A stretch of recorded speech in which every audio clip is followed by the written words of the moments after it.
दोस्तों, दुनिया की सबसे बड़ी asset management company black rock अब इंडिया में आ चुकी है। इंडिया के सबसे रिचेस्ट मैन मुकेश अंबानी और धरती की सबसे बड़ी asset management company black rock अब एक साथ मिलकर इंडिया के म्यूचुअल फंड और इन्वेस्टमेंट मार्केट को डोमिनेट करना चाहते हैं। ब्लैक रॉक का ये मूव कोई रैंडम बिजनेस मूव नहीं है। अभी आपको शायद ब्लैक रॉक की पूरी सच्चाई मालूम नहीं है। ब्लैक रॉक धीरे धीरे दुनिया की सारी चीजों को खरीदता जा रहा है। धरती की सबसे बड़ी एसेट मैनेजमेंट कंपनी अब पूरे धरती को कंट्रोल करना चाहती है और इसका प्रूफ आपको इस वीडियो में मिलेगा। और कोई भी बड़ी सरकारी ताकत इस कंपनी का कुछ नहीं बिगाड़ सकती, क्योंकि ब्लैक रॉक दुनिया के कोने कोने में मौजूद है। आपको यकीन नहीं होगा, लेकिन इस कंपनी के पास 12.5 ट्रिलियन डॉलर्स के एसेट्स हैं। मतलब समझिए आप, लगभग चाइना की जीडीपी का आधा और इंडिया के जीडीपी का 3 गुना। और ये कंपनी इस वैल्यू को सिर्फ पेपर पर नहीं रखना चाहती, बल्कि धीरे धीरे ये रियल एसेट्स को खरीद रहे हैं। रियल एसेट्स का यहाँ मतलब है एनीथिंग दैट इज टेंजिबल, मतलब फिजिकल एसेट्स जिसे टच किया जा सके। ये कंपनी जिस कंट्री में भी जा रही है वहाँ पर तबाही मचा रही है। एप्पल में ब्लैक रॉक ने 170 बिलियन डॉलर्स इन्वेस्ट कर रखा है। यूएस, यूरोप, सिंगापुर और चाइना के बड़े बड़े प्रोजेक्ट्स पर इसका कंट्रोल है। इंडिया के लिए अच्छी बात ये थी कि ये कंपनी अभी तक इंडिया में नहीं आई थी, लेकिन अब जियो ने ब्लैक रॉक के साथ जॉइंट वेंचर करके जियो ब्लैक रॉक को इंडिया में भी ला दिया है। और ये मैं दावे के साथ कह सकता हूँ कि ब्लैक रॉक सिर्फ म्यूचुअल फंड्स, ब्रोकरेज, एडवाइजरी और D2C इन्वेस्टिंग के लिए ही इंडिया में नहीं आया है, बल्कि ब्लैक रॉक को इंडिया के ग्रोइंग इकोनॉमी को देखकर समझ आ चुका है कि अब अगला बड़ा इन्वेस्टमेंट उसे इंडिया में ही करना चाहिए। और आप देखना, जल्दी ही आपको सुनने मिलेगा कि ब्लैक रॉक इंडिया के मेजर इंडस्ट्रीज में भी इन्वेस्ट करने लगा है। तो क्या आप जानना नहीं चाहोगे ब्लैक रॉक जियो के साथ मिलकर इंडिया में क्या करने आया है और इससे हमारे लाइफ पर क्या इम्पैक्ट पड़ सकता है? साथ ही हम इस वीडियो में जियो ब्लैक रॉक के फ्लेक्सी कैप फंड के बारे में भी जानेंगे, जिसकी आजकल बहुत चर्चा हो रही है। तो आइए सबसे पहले बात करते हैं ब्लैक रॉक के बारे में, क्योंकि इसके बारे में जानना हमारे लिए बहुत इंपॉर्टेंट है। सबसे पहली बात, ब्लैक रॉक के फाउंडर है लैरी फिंक। इस कंपनी को 1988 में लैरी फिंक ने 7 और पार्टनर्स के साथ मिलकर शुरू किया था, $5 मिलियन की लागत के साथ। और आज ये कंपनी दुनिया का 12.5 ट्रिलियन डॉलर्स के एसेट्स को मैनेज कर रहा है। इस कंपनी ने रिस्क मैनेजमेंट का सबक बहुत जल्दी ही सीख लिया था, जब लैरी फिंक और उनकी टीम को लगभग $100 मिलियन का नुकसान उठाना पड़ा था, क्योंकि उन्होंने फर्स्ट बोस्टन के इंटरेस्ट रेट्स का गलत अंदाजा लगा लिया था। ये इंसिडेंट ब्लैक रॉक की टीम के लिए एक बहुत ही पेनफुल टाइम था। इसी गलती से उन्होंने डेटा ड्रिवन डिसीजन मेकिंग और रिस्क मैनेजमेंट की अहमियत समझी। इसके बाद ब्लैक रॉक ने एक ऐसी टेक्नोलॉजी बनाई जो डेटा को ज्यादा बेहतरीन ढंग से एनालाइज कर सकता था, और इस टेक्नोलॉजिकल सिस्टम का नाम रखा अलादीन, जिसका फुल फॉर्म है assets, liability, debt and derivatives investment network. इनका टेक्नोलॉजिकल प्लेटफॉर्म उस समय काफी रिवोल्यूशनरी था, क्योंकि इसके जरिए ब्लैक रॉक दुनिया भर के 30,000 से भी ज्यादा इकोनॉमिक डेटा पॉइंट्स को इजीली एनालाइज कर पा रहा था। अलादीन को मैसिव डेटा सेंटर से ऑपरेट किया जाता है। इन्हीं डेटा सेंटर में से एक वेनाची वॉशिंगटन में है, जहां लगभग 6,000 कंप्यूटर्स 24 घंटे कॉम्प्लेक्स टेस्ट्स और सिमुलेशंस रन करते रहते हैं। अब सुनो, ये कंप्यूटर्स करते क्या है? इन कंप्यूटर्स का काम होता है हर इन्वेस्टमेंट के काउंटलेस फ्यूचर सिनेरियोज को इवेल्युएट करना। मतलब ये कंप्यूटर्स सभी पॉसिबल आउटकम्स को एनालाइज करके ये बता देते हैं कि कौन सा इन्वेस्टमेंट रिस्की है और कौन सा नहीं है, और फ्यूचर में क्या क्या हो सकता है। आज के सारे डेटा को एनालाइज करके ये फ्यूचर के डेटा को प्रेडिक्ट करते हैं, और उस बेसिस पर ही अलादीन प्लेटफॉर्म सभी इन्वेस्टमेंट्स को सही तरीके से मैनेज कर पाता है। ब्लैक रॉक का ट्रांसफॉर्मेशन काफी इंस्पिरेशनल है। ये स्टार्टअप $5 मिलियन की लागत से शुरू हुआ था, और आज देखो ये कंपनी अकेले $12.5 ट्रिलियन के एसेट्स ग्लोबली मैनेज कर रही है। ये साफ साफ दिखाता है ब्लैक रॉक के स्ट्रेटेजिक एक्विजिशंस और टेक्नोलॉजिकल इनोवेशन को। 2006 में ब्लैक रॉक ने मेरिल लिंच इन्वेस्टमेंट मैनेजर्स को एक्वायर कर लिया। इस एक्विजिशन के बाद ब्लैक रॉक के पास लगभग $1.1 ट्रिलियन के एसेट्स आ गए। फिर 2009 में कंपनी ने बार्कलेज ग्लोबल इन्वेस्टर्स को परचेज किया। इस डील ने ब्लैक रॉक के एसेट्स को 3 गुना से ज्यादा बढ़ा दिया, और टोटल एसेट्स $3.3 ट्रिलियन तक पहुंच गए। सोचिए 2009 के टाइम पर ही ब्लैक रॉक के पास $3.3 ट्रिलियन के एसेट्स थे। इन एक्विजिशंस ने ही ब्लैक रॉक को ETFs का ग्लोबल लीडर बना दिया अपने फ्लैगशिप आई शेयर्स प्लेटफॉर्म के जरिए। अगर यहाँ तक आपको समझ आ गया है तो अब आगे बढ़ते हैं। दोस्तों, मुकेश अंबानी के बारे में मुझे आपको ज्यादा बताने की जरूरत नहीं है वैसे, क्योंकि आप सभी जानते हैं हमारे देश के सबसे रईस आदमी के बारे में। मुकेश अंबानी जिस सेक्टर में भी अपना बिजनेस स्टार्ट करते हैं, वो उस सेक्टर को डोमिनेट करना चाहते हैं। फॉर एग्जाम्पल, सितंबर 2016 में जब मुकेश अंबानी ने जियो सिम को लॉन्च किया था, तो सिर्फ 1 महीने के अंदर ही जियो के 100 मिलियन से ज्यादा कस्टमर्स हो गए थे, और आज जियो के पास लगभग 456 मिलियन का मैसिव यूजर बेस है। एक वो टाइम था और एक आज का टाइम है। जियो और एयरटेल टॉप पर बैठे हैं और बाकी कंपनीज या तो बंद हो गई है या जल्दी ही बंद होने वाली है। जियो के आने से पहले की इंडिया को आप एक बार इमेजिन करो, डेटा कितना महंगा हुआ करता था। हर किसी के पास डेटा इजीली अवेलेबल नहीं होता था और उस समय 1 GB इंटरनेट की कीमत 226 रुपए के आसपास होता था। और सोचो आज हम लोग दिन का 5 से 10 GB डेटा यूज कर लेते हैं। दूसरा एग्जाम्पल लेते हैं रिटेल सेक्टर का। जब जियो ने जियो मार्ट और अपने दूसरे सब ब्रांड्स के साथ रिटेल सेक्टर में एंट्री की तो उसके पास पहले से ही एक स्ट्रॉन्ग कस्टमर बेस और लोगों का ट्रस्ट मौजूद था, जिसकी वजह से वो जल्दी ही इंडिया के करोड़ों लोगों तक पहुंच गए। आज जियो के पास 19,340 स्टोर्स है और 349 मिलियन कस्टमर्स को ये सर्व करते हैं। FY25 में जियो स्टोर्स ने 7.9% के ईयर ऑन ईयर ग्रोथ को टच किया। 3,30,943 करोड़ रुपीस के रेवेन्यू के साथ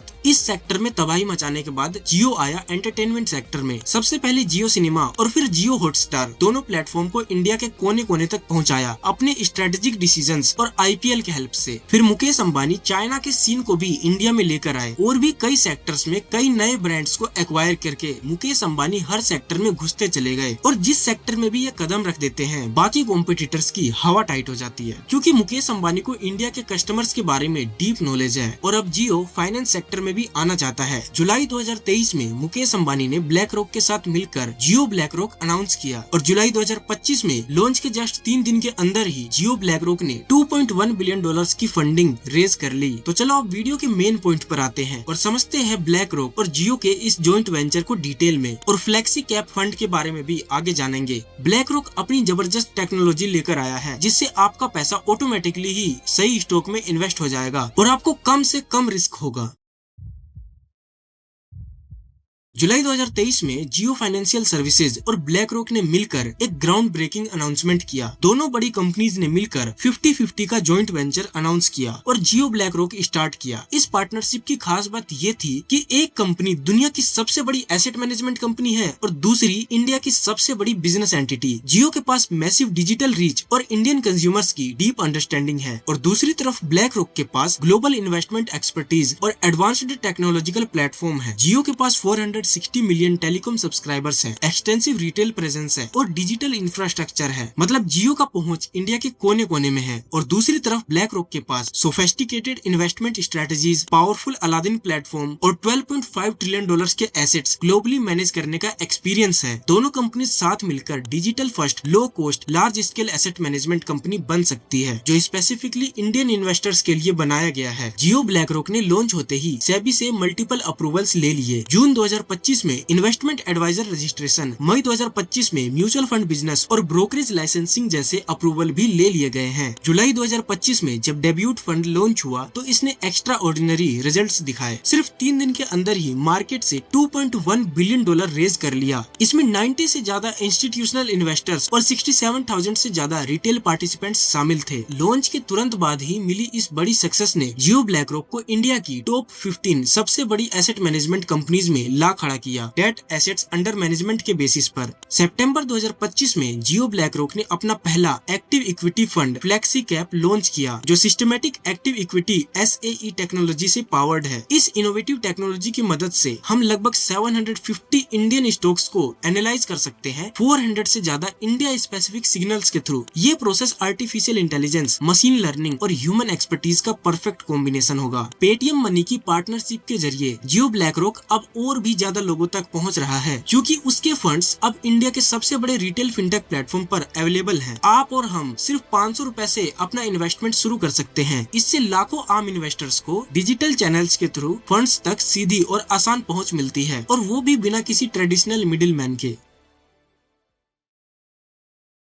अब सबसे बड़ा सवाल, ब्लैक रॉक अभी ही इंडिया में क्यों आया? दोस्तों, ब्लैक रॉक दुनिया की सबसे बड़ी एसेट मैनेजमेंट कंपनी है और इसके पास दुनिया भर में क्या क्या चल रहा है उन सब का डेटा रहता है। इनके इनोवेटिव टेक्नोलॉजी प्लेटफॉर्म और AI सिस्टम्स इनको सब बता देते हैं कि कब किस मार्केट में कितना निवेश करना है। आज इंडिया दुनिया की सबसे तेजी से बढ़ने वाली इकोनॉमी है। लाखों इंडियंस गरीबी रेखा से बाहर निकल रहे हैं और इंडिया में आज के टाइम पर हर बड़ी कंपनी आना चाह रही है। इंडिया की म्यूचुअल फंड इंडस्ट्री काफी तेजी से ग्रो हो रही है, जितना तेज पहले कभी नहीं हुआ। 2025 तक इंडिया का एसेट्स अंडर मैनेजमेंट $850 बिलियन पहुंच चुका है, जो 7 गुना बढ़ गया है 10 साल पहले के मुकाबले। और उम्मीद है कि 2032 तक ये इंडस्ट्री और 3 गुना बढ़कर लगभग $1.8 ट्रिलियन तक पहुंच सकती है। इस रैपिड ग्रोथ के पीछे दो बड़े कारण हैं। इंडिया का रैपिडली ग्रोइंग डिजिटल इकोनॉमी और यंग इंडियंस का इन्वेस्टमेंट की तरफ बढ़ता हुआ इंटरेस्ट। पिछले 5 सालों में 10 करोड़ से ज्यादा नए डीमेट अकाउंट्स खुले हैं, जो रिटेल इन्वेस्टर्स की मैसिव ग्रोथ को क्लियरली दिखाता है। इंडिया की यंग पॉपुलेशन अब डिजिटल फाइनेंशियल टूल और वेल्थ एप्स का यूज करने में कंफर्टेबल हो चुकी है। यूपीआई पेमेंट्स, रोबो एडवाइजर्स और मोबाइल इन्वेस्टिंग अब मेन स्ट्रीम बन गए हैं, जिससे डिजिटल फर्स्ट इन्वेस्टमेंट प्लेटफॉर्म्स के लिए एक स्ट्रॉन्ग फाउंडेशन रेडी है। आज passive investing total assets under management का 70% हिस्सा बन चुका है। सिर्फ FY25 के Q2 में ही पैसिव फंड्स ने 36,000 करोड़ रुपीस के नेट इनफ्लोज अट्रैक्ट किए हैं। फिनटेक अडोप्शन ग्लोबल एवरेज से भी ज्यादा है और स्मार्टफोन पेनिट्रेशन और इंटरनेट कनेक्टिविटी तेज रफ्तार से ग्रो कर रहे हैं। ये सब मिलकर डिजिटल फर्स्ट फाइनेंशियल सर्विसेज के लिए एक परफेक्ट इन्वायरमेंट क्रिएट कर रहे हैं।